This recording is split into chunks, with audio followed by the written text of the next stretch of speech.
Hello, in this video I'll show you what the problem with the misshift is in the Fanatec shifter and how to fix it. First of all, I'll show you the problem briefly and how to fix it. So at this point you can stop the video and apply the solution and comment below if it worked for you or not. And after that, if you want to stay, I'll show you exactly why it happens and I'll reproduce the problem for you to see. Now, how to fix the problem? And what is the problem? The problem is that there are connections that are too loose, and this causes micro disconnections. And micro disconnections cause the horizontal axis to report wrong values after reconnecting the shifter. Now, how to fix it? First of all, you have to remove the fourth Allen with a 3mm Allen key. You have to remove the 4 screws here and disconnect the base, the shifter. Sorry, and now carefully you lift the shifter and be careful because there's a cable here. I don't know if you can see, this cable is tied to the bottom, so you have to remove it carefully, okay, like this, and you end up with the shifter. Now this here, you can see that it moves when you shift. This here is the horizontal board. There is a Hall sensor that reports the horizontal position. Now, as you can see, when you move, when you change here, this moves. Okay. Now, if you wiggle this connector, you'll see that it's quite loose. This and this. Okay. So, if when changing gear, there's a disconnection, which is very easy because the connectors are too loose, the horizontal value will be wrong. Okay. So what you have to do is make sure these connections are thicker. Okay. So what I did is just, I don't know if you can see it clearly, but what I did is use some, you can see here actually, I disconnected this cable. Let's see if I can now. And I added just a little bit of painter's tape. In Spanish, this is called cinta de carrocero.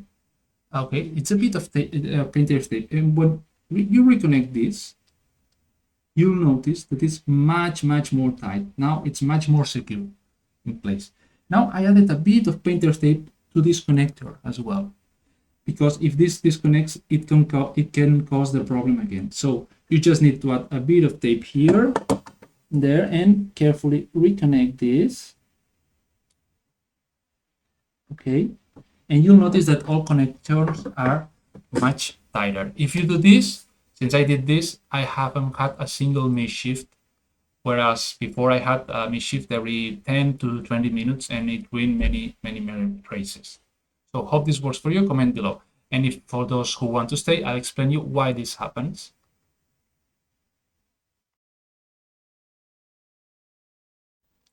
I'm going to explain how the shifter works. The shifter is an analog device, which means there's no complicated electronics inside. It just gets input currents and output currents, but there's no logic inside the shifter. Okay, it has two Hall FX sensors, one for the horizontal axis and the other one for the vertical axis. There's also a switch that controls if the shifter is in manual mode or sequential mode. Okay, you can think as Hall sensors as potentiometers. Okay, they let more or less current pass depending on the positions they are in. Okay. Now the shifter is connected either to the base, as is the case in this case you're using here, or through a USB adapter. In any case, whether it's the base or the USB adapter, what the shifter does is the following. It monitors the vertical values of the Hall sensor for the vertical position. Then, once it reaches a certain threshold, it knows it has to change gear, because notice that any gear you change, you need to go to neutral. Okay, if you go to first to second, you always have to the vertical axis always have to go to the center again. So once the vertical sensor reaches a certain threshold, then what the firmware does is read the horizontal sensor to know what gear we are in. Okay, now I'm third, as you can see. Okay, and once it gets into a gear, it commits to the gear, no matter what, until the vertical sensor is go back to the center again. It won't change the gear no matter what. Okay, so what happens is that the horizontal Hall sensor takes some time to read proper values. After just connecting the sensor, the horizontal values are wrong always, all the time, and they are always skewed to the left. Let me show you. You can actually reproduce this problem. You see, I'm gonna go into third gear, as you can see, and now I'm gonna disconnect the cable. Now, as you can see, the base thinks we are in shifter. The shifter is in sequential mode because there's no logic inside the shifter. It's just reading electrical values, and when the switch for sequential or manual is disconnected, it shows as sequential mode. Okay. Now remember we are in third gear now, and I'm gonna reconnect the cable and see what happens. Remember we're in third gear. It should report third gear when I connect, but look at this. Oh, we are in reverse. Okay, why is this? And again, if I go back to the center, it go back to third gear, it reports correctly the third gear. Why is this? Because as I told you, the base, what has read is that we were in sequential mode, and when we reconnected the cable, it detected that the vertical axis changed, went into a threshold where it needs to read a new gear, okay? And when it reads the horizontal value, it's not ready yet to give proper values. So we'd always give the values that are more to the left. Why is this? I believe that there's some kind of capacitors that need to be charged and or discharged properly for this to happen. So it takes some time, probably milliseconds, but it needs some times, okay? Sometimes to read proper values. Now, I'll show you again, but with the value at the bottom of it. Yeah, now I will go to sixth gear, okay? I am sixth gear. I'll disconnect the cable again. And upon reconnection, you'll see it shows second gear, okay? Always to the left, to the gears that are more to the left. And I go, and again, if I go back to sixth gear, I go back to neutral, and then sixth gear, now it is correct, okay? Because it has happened, enough time has happened, and for the capacitors to be properly charged, okay?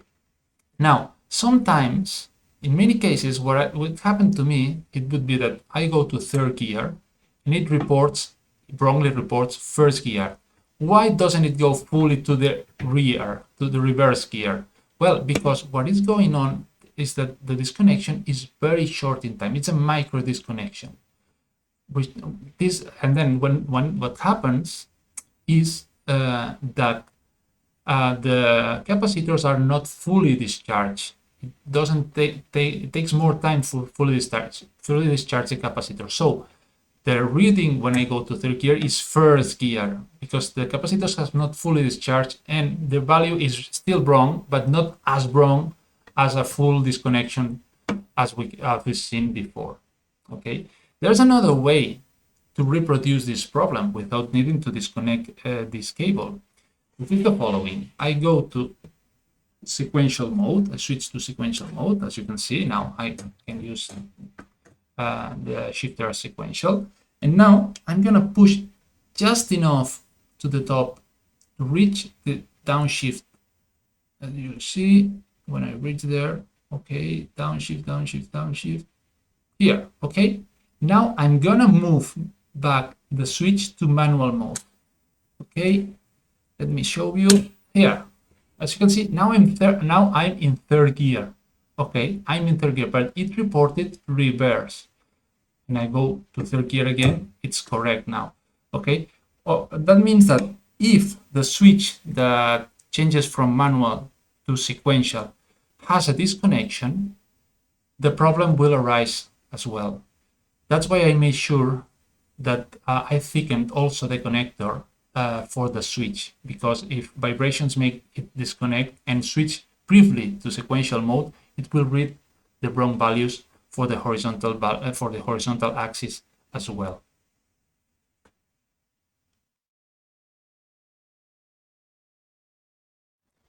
Now, some possible solutions that can be achieved via hardware. First is do the fix as I showed you, which is very easy in fact. Fanatec actually could send new cables to people affected, which are thicker, and this, I guess, would solve the problem. They could make new boards with better connections, but if they have the boards, I guess the cheapest and easiest thing for them would be to fix them the way I did, but perhaps in a more elegant way using a better tape or something. And also they could, for new versions, what they could do is change the connectors in the boards, or even change the design of the boards to prevent wrong values after a disconnection. Okay.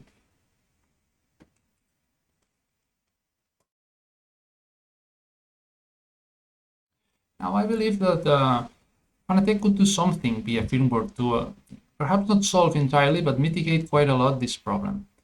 The thing is that when you reach a certain threshold, it reads the horizontal values and immediately commits to a gear, and then it doesn't change anything. Once it commits to a gear, the shifter won't change. Okay, so but as you can see, I just with barely moving the shifter up, I can engage third gear, which isn't realistic to be honest. You in a car you have to fully push the lever up to the top to engage the gear. So what Fanatec could do firmware wise, I guess, is when you reach certain threshold, you can wait at certain milliseconds and do some readings, many readings at the horizontal axis. I haven't measured how much time it takes for the horizontal axis to report proper values, but I guess it might be in the order of milliseconds. So in that case, if there's a disconnection at any of this time, but it's a micro disconnection, chances are that if you read the horizontal values multiple times and you stick with the read that is more to the right of the horizontal axis, then this is probably the right gear you are pushing the lever into. I believe this could be tested. This means that changing the firmware, the way it behaves, it could lead to better results.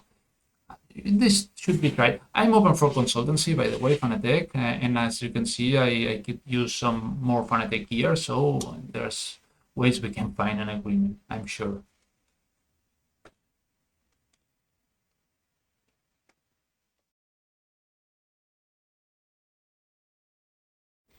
Now, why does the other solution seem to work? Isolating the board, which, by the way, full disclosure, I isolated the horizontal board using electrical tape as well.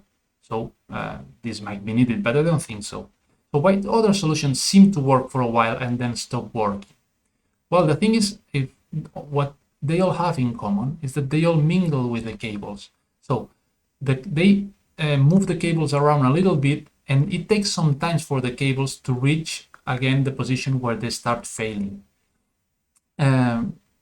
This might influence even the weather may influence this. Sometimes, you know, when it's hotter or colder, the things shrink or expand and whatnot.